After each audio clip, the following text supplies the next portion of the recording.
स्वागत. आणि आज आहे ना आम्हाला रामानंदाचार्य नरेंद्राचार्यने आम्हाला वृक्षारोपण करायला सांगितलं आहे. तर आम्ही आलो आहोत पुण्यामध्ये वडू खुर्द तिथे.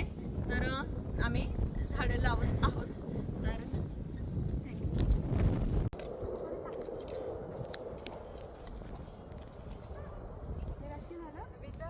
हे कडुलिंबाचं मी झाड लावलेलं आहे. स्वामींनी रामानंदाचार्य नरेंद्राचार्यांनी लावून घेतलेलं आहे.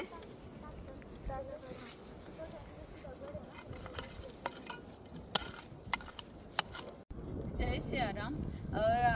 जगद्गुरु रामानंदाचार्य नरेंद्राचार्याच्या यांच्या दिव्य प्रेरणेतून आणि संकल्पनेतून आम्ही 21 झाडं चौघांनी मिळून लावलेले आहेत.